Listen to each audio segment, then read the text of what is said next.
students, welcome in social science virtual class. Today we will do chapter number 5 of civics, that is judiciary. Students, in previous virtual classes we discussed judiciary play an important role in our country, solve the dispute, review the judgment, protect our fundamental rights, and in our country we have different levels of courts and these are integrated with each other. ये एक दूसरे से जुड़े हुए हैं, एक दूसरे से अलग नहीं. Students, today we will discuss, does everyone have access to the courts?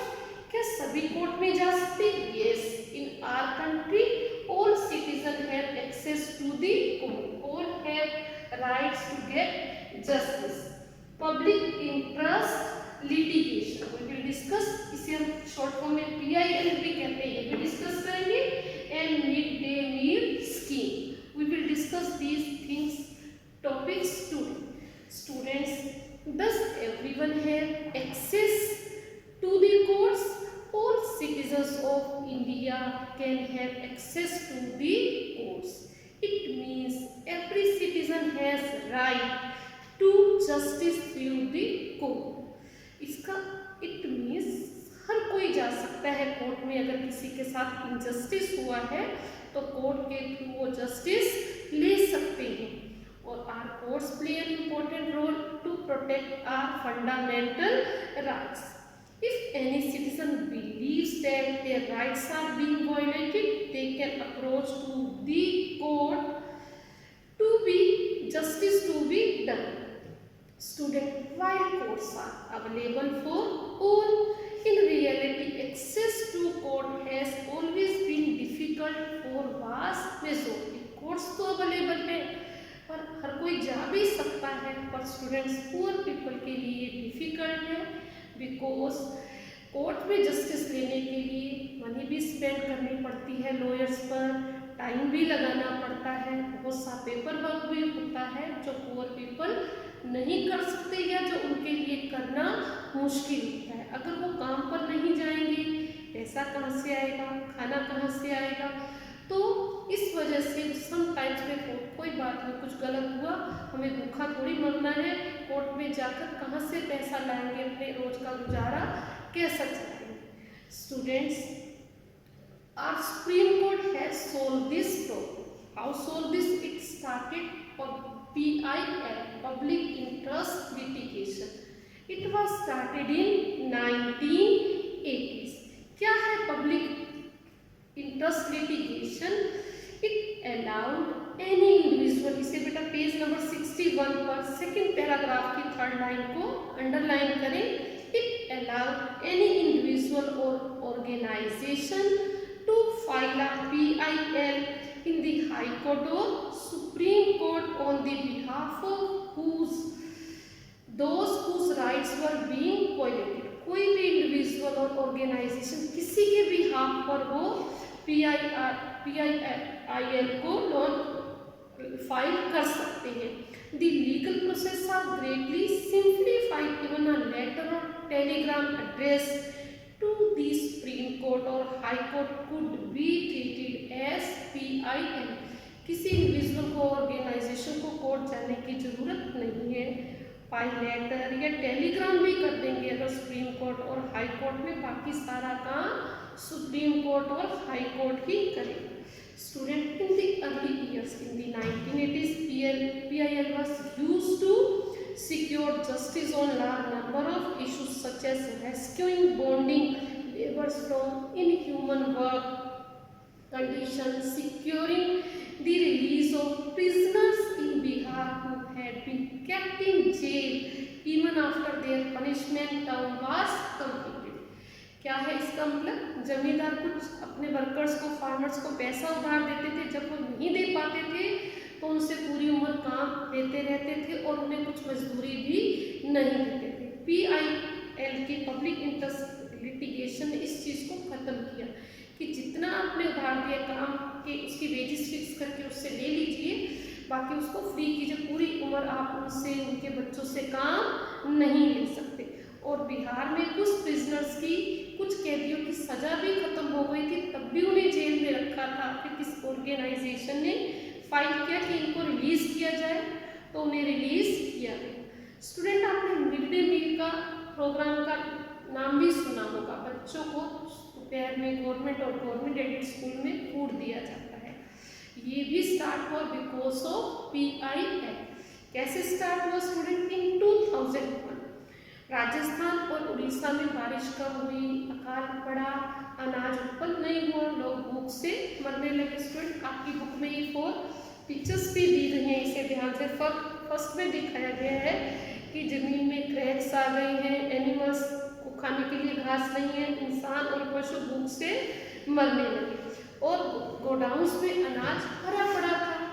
तो PUCL एक ऑर्गेनाइजेशन जिसका पूरा नाम है people's union of civil liberty ने सुप्रीम कोर्ट में केस फाइल किया। क्या था? It stated that fundamental right to life granted in article 21 of the constitution. हमारे कॉन्स्टिट्यूशन के फंडामेंटल राइट में दिया गया है राइट टू लाइफ, और आर्टिकल में ये भी कहा गया राइट टू लाइफ इंक्लूड करता है राइट टू फूड को। और स्टेट कह रही है कि उनके पास फंड्स नहीं है, वो कैसे हेल्प करें, तो उन्होंने शो किया कि गोडाउन्स तो अनाज से भरे पड़े हैं, अनाज से भरे, even these grains are eaten by rats, उसे चूहे खा रहे हैं और इंसानों को आप खाने के लिए दे नहीं रहे।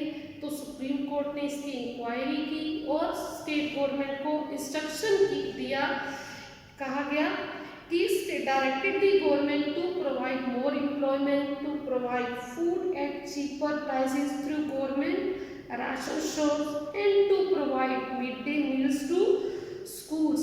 It also pointed to food commissioner to report on the implementation of government scheme, कि जो गवर्नमेंट ने कहा है उसे इम्प्लीमेंट किया भी है या नहीं। और जो स्टेट गवर्नमेंट कह रही थी कि हमारे पास फंड्स नहीं है, ये भी कहा because godowns were overwhelming with grains, वो गलत कह रहे हैं, ये उनका कहना सही नहीं है।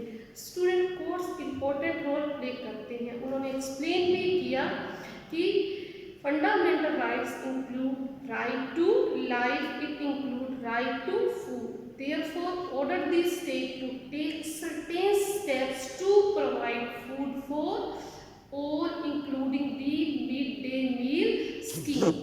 स्टूडेंट, इसी तरह से ही कुछ लोग फुटपाथ पर सामान बेचते हैं और कई बार पुलिस वाले आके मना करते हैं आप यहाँ बेच नहीं सकते। तो जिन लोगों के पास फंड्स नहीं है, शॉप का रेंट नहीं दे सकते, इलेक्ट्रिसिटी का बिल पे नहीं कर सकते, तो उनके लिए ये तरीका है ऑन दी लाइवलीहुड। तो ये कहा गया कि ठीक है वहाँ नहीं बैठना चाहिए, पर जिनके पास कोई दूसरा वे आउट नहीं है लाइवलीहुड अर्न करने का, उन्हें परमिशन दी जानी चाहिए कि in this way they earn the income and meet their requirement. Students, ये भी कहा जाता है कि कई बार हम केस फाइल कर देते हैं, कहा नहीं जाता, ऐसा होता भी है कि हमने कोर्ट में केस फाइल किया पर डिसीजन बहुत लेट आता है, जजमेंट बहुत लेट। एक बच्चे के फादर की डेथ हो जाती है when he was 5 years old, और उसे कंपनसेशन और केस की जजमेंट आती है after 20 years when he become 25 years, और उस समय वो उसकी अर्निंग भी स्टार्ट होती है। तो कहते हैं जस्टिस डिलेड जस्टिस डिनाइड। जब उसे ज़रूरत थी पढ़ाई के लिए, खाने के लिए पैसों की उसके परिवार को ज़रूरत थी, उस समय तो कोर्ट ने जजमेंट नहीं दी। इतनी लेट जब कमाना शुरू कर दिया तब अगर जजमेंट आई तो क्या फ़ायदा हुआ? जस्टिस डिलेड जस्टिस डिनाइड, देर से न्याय हुआ तो क्या हुआ? तो सुप्रीम कोर्ट ने इसका वे आउट भी निकाला, इसको भी सोल्व किया है, लोक अदालत स्टार्ट की है जहाँ पर स्पीडी और चीफ जस्टिस होता है। इसे हम अगले लेसन में डिस्कस करेंगे।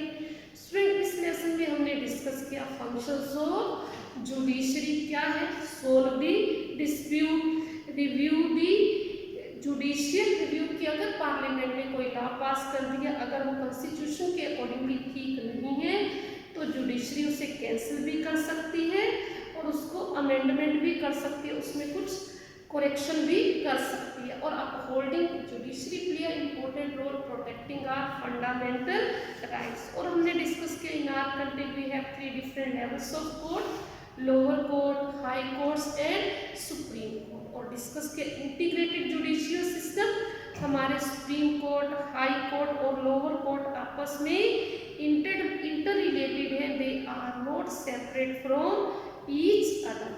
और लास्ट जो हमने इस लेसन में एक टॉपिक डिस्कस किया, does everyone have access to the court? Yes, everyone have access to the court. अमीर गरीब कोई भी कोर्ट में जस्टिस के लिए जा सकता है।